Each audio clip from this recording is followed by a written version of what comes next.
সারমর্ম বর্ণনা করছেন মাওলানা মোহাম্মদ নুরুজ্জামান।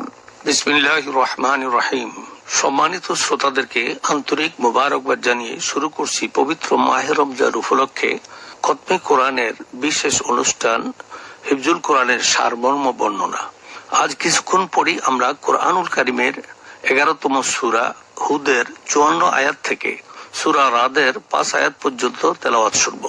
প্রিয় শ্রোতা, সূরা হুদের 54 থেকে 60 আয়াত পর্যন্ত হযরতে হুদ আলাইহিস সালামের আলোচনা করা হয়েছে এবং তার নামে এই সূরার নামকরণ করা হয়েছে। এই সূরার মধ্যে হযরতে নূহ আলাইহিস সালাম থেকে হযরতে মূসা আলাইহিস সালাম পর্যন্ত 7 জন আম্বিয়ায়ে কেরাম ও তদীয় উম্মতদের কাহিনী কোরআনুল কারিমে বিশেষ বাচন ভঙ্গিতে বর্ণনা করা হয়েছে। তাছাড়া ঈমান ও সৎকর্মের বহু মূলনীতি এবং উত্তম পথনির্দেশ রয়েছে। 61 থেকে 68 আয়াত পর্যন্ত হযরতে সালেহ আলাইহিস সালামের কাহিনী বর্ণিত হয়েছে এবং তার জাতির গজবের বর্ণনার বিবরণ দেওয়া হয়েছে। 77 আয়াত থেকে পরবর্তী আয়াতগুলোতে হযরতে লূত আলাইহিস সালাতু ওয়াস সালাম ও তার দেশবাসীর উপর কঠিন আযাবের বর্ণনা দেওয়া হয়েছে। হযরতে লূত আলাইহিস সালামের জাতি তারা একে তো কাফির ছিল, অধিকন্তু তারা এমন এক জঘন্য অপকর্ম ও লজ্জাকর অনাচারে লিপ্ত ছিল যা পূর্ববর্তী কোন জাতি এমন জঘন্য কাজ করে নাই, আর তা ছিল সমকামিতা। এজন্যই আল্লাহ পাক ফেরেশতার মাধ্যমে এমন কঠিন আযাব দিলেন, তাদের বসতিকে উল্টাইয়া জমিনের 400 মিটার নিচে দশাইয়া তাদেরকে ধ্বংস করে দিলেন। এই সূরার 84 আয়াত থেকে পরবর্তী আয়াত সমূহে হযরতে শুআয়ব আলাইহিস সালাম ও তার কওমের ঘটনাবলী বর্ণিত হয়েছে। তারা কুফরি ও শিরক ছাড়া মাফে ওজনে লোকদেরকে ঠকাতো। হযরতে শুআয়ব আলাইহিস সালাম তাদেরকে ঈমানের দাওয়াত দিলেন এবং ওজনে কম বেশি করতে নিষেধ করলেন। আল্লাহ পাকের আযাবের ভয় দেখালেন, কিন্তু তারা অবাধ্য ও নাফরমানির উপর অটল রইল। ফলে এক কঠিন আযাবে তারাও ধ্বংস হয়ে গেল। 112 থেকে 115 আয়াতে প্রিয় নবী সাল্লাল্লাহু আলাইহি ওয়াসাল্লামকে পুনরায় সম্বোধন করে ইরশাদ করেন, আপনি দ্বীনের পথে ধীরভাবে সোজা পথে চলতে থাকুন, যেভাবে আপনি আদিষ্ট হয়েছেন।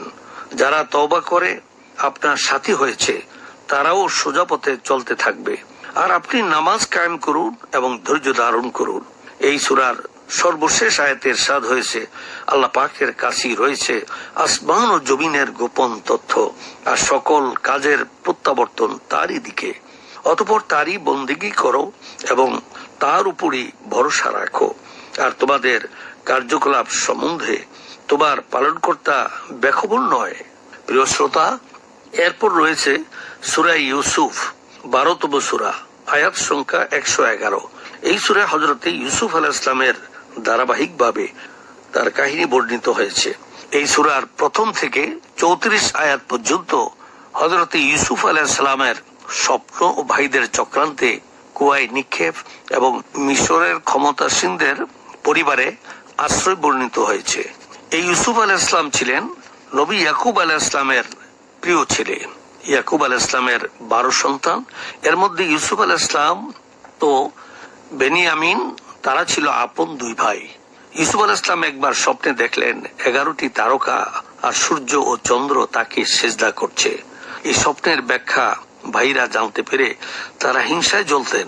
ইয়াকুব আলাইহিস সালাম তাদের মনোভাব জানতে পেরে ইউসুফ আলাইহিস সালামকে চোখে চোখে রাখতেন। এক পর্যায়ে ইয়াকুব আলাইহিস সালামকে ধোঁকা দিয়ে ভাইয়েরা মিলে খেলার কথা বলে তাকে জঙ্গলের এক কুয়ায় ফেলে দিলেন। বাড়ি ফিরে বাবাকে ইউসুফের মৃত্যুর মিথ্যা সংবাদ দেন। সেই কুয়ার পথ ধরে ফিরছিল বণিকদের এক কাফেলা। কুয়া থেকে বালতি উঠাতেই দেখেন ফুটফুটে সুন্দর ইউসুফ আলাইহিস সালাম। বণিকরা ইউসুফকে বিক্রি করে দেয় মিশরের মন্ত্রী আজিজ মিশরের নিকট। সেখানকার প্রাসাদে তিনি বড় হতে থাকেন। এক সময় যৌবনে পা রাখেন। রূপ ও সৌন্দর্যে ভরপুর ছিল তিনি। চেহারা ছিল চন্দ্র ও সূর্যের মতো দীপ্তিমান। মিশরের মন্ত্রীর স্ত্রী জুলেখা, তিনি ছিলেন হযরতে ইউসুফ আলাইহিস সালামের প্রতি বিমোহিত। তার রূপে আকৃষ্ট হয়ে পড়েন তিনি। এক পর্যায়ে ইউসুফ আলাইহিস সালামকে একা পেয়ে পাপের কাজে আহ্বান করেন। তিনি তা প্রত্যাখ্যান করেন এবং আল্লাহর সাহায্য চেয়ে বন্ধ দরজার দিকে দৌড় দিলেন। আল্লাহ পাকের সাহায্যে দরজা খুলে গেল। 35 থেকে 57 আয়াত পর্যন্ত জুলেখার অপবাদ, দীর্ঘদিন কারাবাস এবং বাদশার স্বপ্নের ব্যাখ্যা প্রদানের মাধ্যমে মিশরের খাদ্যমন্ত্রী নিযুক্ত হওয়ার বিষয়গুলো বিস্তারিতভাবে বর্ণিত হয়েছে। এক পর্যায়ে হযরত ইউসুফ আলাইহিস সালামের উপর অপবাদ দিয়েছিল জুলেখা। সত্য বুঝতে পারা সত্ত্বেও জুলেখার সম্মান বাঁচাতে তার স্বামী ইউসুফ আলাইহিস সালামকে কারাগারে পাঠান। জেলখানার বন্দীরা তাকে খুব সম্মান করেন এবং ইউসুফ আলাইহিস সালাম তাদেরকে আল্লাহর পথে দাওয়াত দেন। সেই সময় মিশরের বাদশাহ এক অদ্ভুত স্বপ্ন দেখেন। সেই স্বপ্নের অর্থপূর্ণ ব্যাখ্যা কেউ দিতে পারছিলেন না, কিন্তু জেলবন্দি ইউসুফ আলাইহিস সালাম স্বপ্নের ব্যাখ্যা সঠিকভাবে দেয়ায় বাদশাহ খুব খুশি হলেন এবং তাকে মুক্তি দেন। এক পর্যায়ে ইউসুফ আলাইহিস সালামকে মিশরের খাদ্য ভান্ডারের ও ব্যবসা বাণিজ্যের পর্যবেক্ষক হিসাবে দায়িত্ব দেন এবং শুধু অর্থ দপ্তরের দায়িত্বই নয়, বরং রাজকার্যের সমস্ত দায়িত্ব তাকে অর্পণ করা হয়। প্রিয় শ্রোতা, পরবর্তী আয়াত সমূহে ইউসুফ আলাইহিস সালামের ভাইদের ও তার পিতার অবস্থা এবং অবশিষ্ট ঘটনার অংশ বর্ণিত হয়েছে। কেনানে দুর্ভিক্ষ দেখা দিলে খাদ্যের জন্য মোট 3 বার মিশরে গিয়েছিল ইউসুফ আলাইহিস সালামের ভাইয়েরা। প্রথমবার তারা খাদ্য আনতে যান, কিন্তু ইউসুফ আলাইহিস সালামকে চিনতে পারেননি। তবে ইউসুফ আলাইহিস সালাম তাদেরকে ঠিকই চিনতে পেরেছিলেন।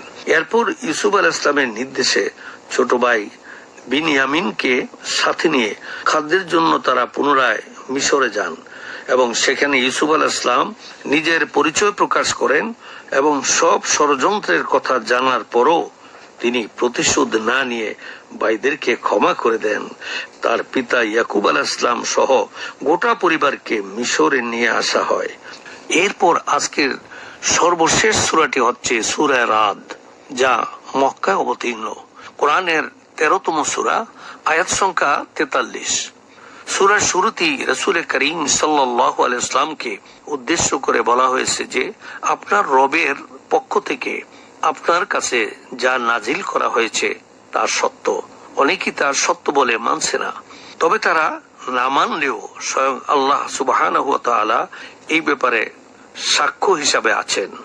2 থেকে 4 আয়াতে আল্লাহর অস্তিত্ব, ক্ষমতা ও তাওহীদের প্রমাণাদি বর্ণিত হয়েছে। তিনি ভূমণ্ডলকে বিস্তৃত করেছেন এবং তাতে বাড়ি, পাহাড়, পর্বত, নদ নদী সৃষ্টি করেছেন।